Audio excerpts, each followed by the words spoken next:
Did you ever wonder if you could control NEOpixels with an ATtiny10 using the Arduino IDE? That makes two of us. In my Milk 5 Duo video on this same topic, I hinted that I would be trying to do just that.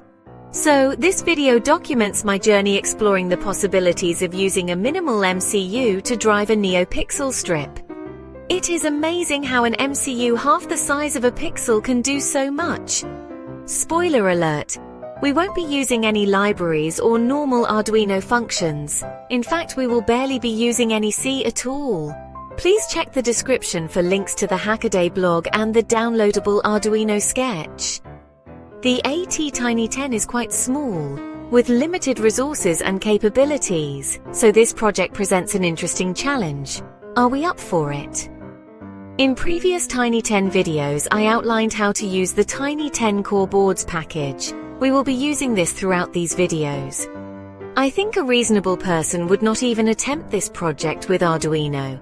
It would reflect a higher level of sanity to use Atmel Studio, which would, at a minimum, make the assembler coding more graceful.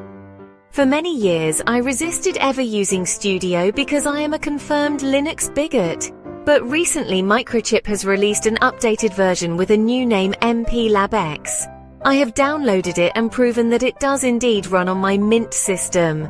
But, just like Arduino 2, I cannot read the screen, and I can't find a theme to change the blinding white background.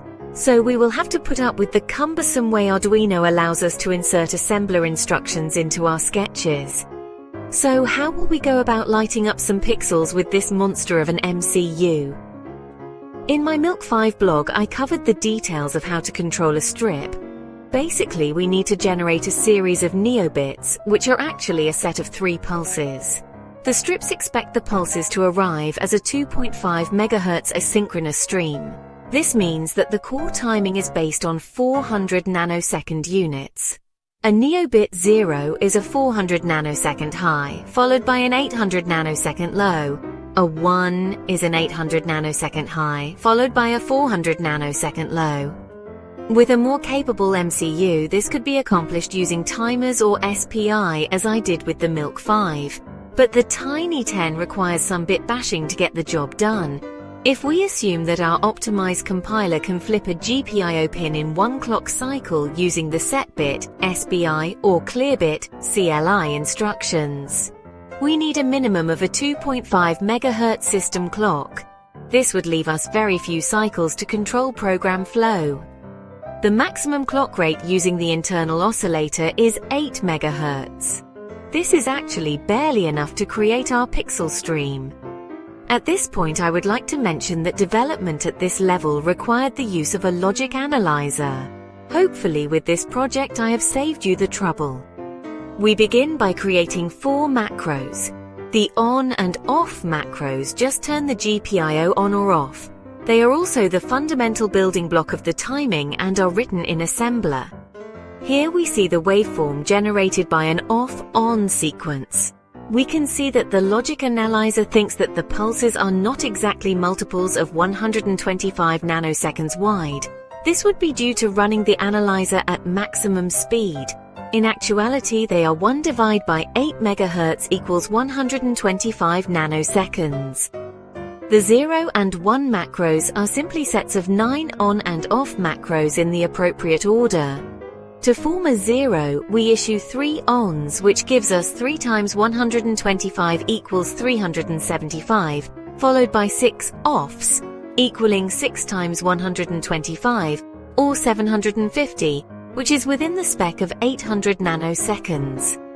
So, theoretically, we could define a full pixel, or array of pixels, using just the 0 and 1 macros. To compensate for the limitations of this MCU, I chose to compress the RGB values in the colors array. View the example sketch in the Files section of the accompanying Hackaday blog given in the description. There is a show function to decompress the array and send the appropriate NEObits to light up our LED strip, followed by a delay function to let the strip know that we are done sending data. Here is what the sequence with the delay looks like on the analyzer.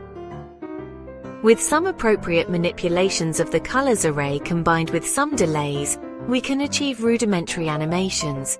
A ripple sequence is included in the example sketch. Please let me know in the comments if you would like more videos on the topic. For instance, more animations, or more LED strips. You decide. If you enjoyed this video or found it useful, a like or a subscribe would be greatly appreciated. Coffee anyone? Merry Pixels!